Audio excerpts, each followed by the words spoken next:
Let's talk about reality for a moment.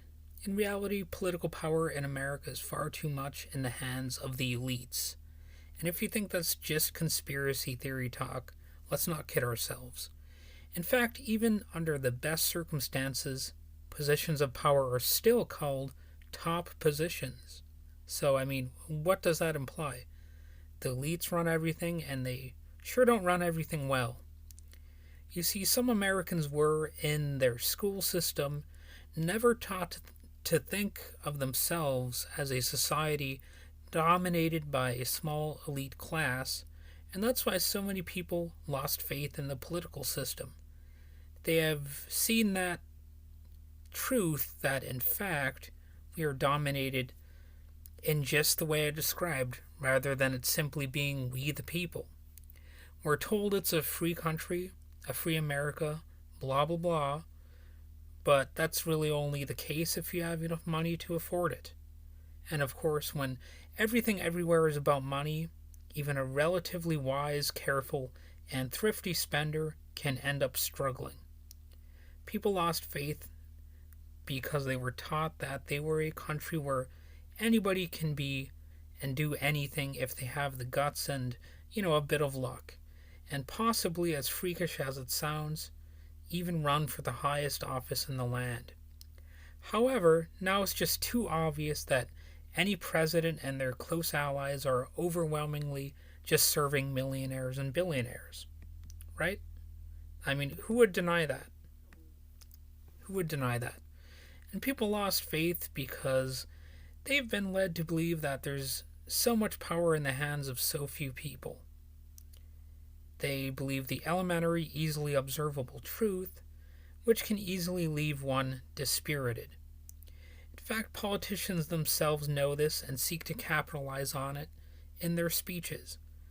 None other than Joe Biden said in his speech commemorating the anniversary of the COVID-19 shutdown, quote, You've often heard me say before, I talk about the longest walk any parent can make is up a short flight of stairs to his child's bedroom to say, I'm sorry I lost my job. We can't be here anymore. Like my dad told me when he lost his job in Scranton. Where Biden is from. Still, while Joe Biden does his best to seem like a kindly old grandparent who's looking out for you, only the naive will think that he's not some Wall Street backed president. Alright? You've got to not be that naive at a certain point. At best, someone like myself might grudgingly admit, well, Biden's not as bad as I thought he would be. But that's mostly because my expectations were so abysmally low. And that may sound cynical on my part, but it's the truth. So how do we win back trust? How do we win back the faith of the people, as it is called? Well, this is going to sound corny, but acts of goodness and courage, or what Greater Good magazine calls moral elevation. Greater Good magazine quotes University of Portland researcher Serena Saturn as saying, moral elevation not only boosts our positive emotions, but it also promotes our love for a fellow man and inspires us to be better people. So that sounds good to me, I gotta say. Sounds perhaps naive, given the situation we're in, but maybe we could climb ourselves out of it. In addition to some of the ideas I've mentioned in this podcast, like boarding houses, cheaper free housing, and elements of a gift economy, etc., we will inevitably come back to that so-called practical question of the highest position of power in the land. If we were to have someone at the top, how could they recapture the people's faith and not just to abuse it and make a mockery of the whole process?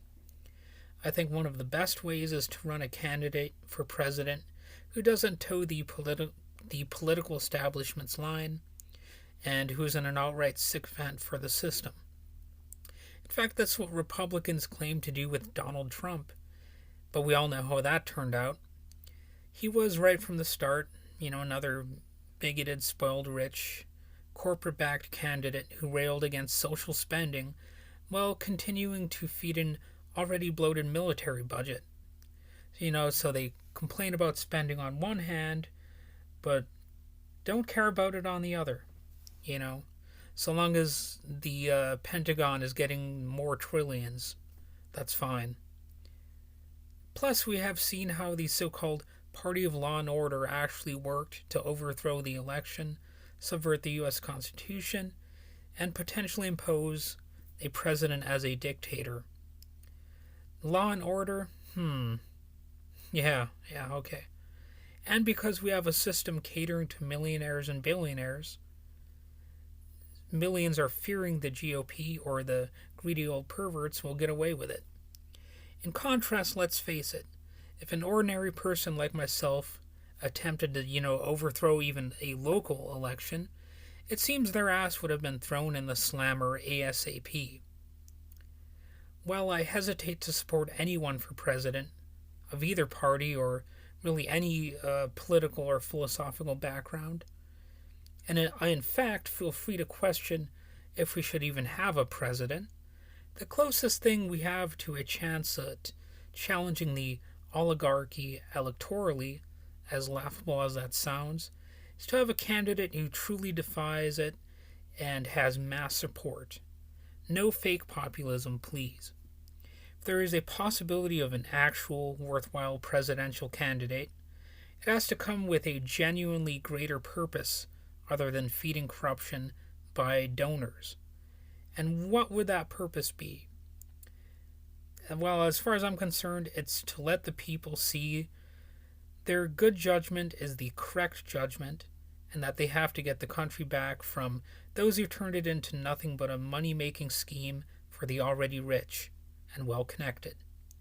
That's what I hope America will take to heart in the near future. Now, again, that sounds naive, and I actually don't expect it to happen based on, a lot of what I've seen, but it's what I want. Seems like a good idea to me.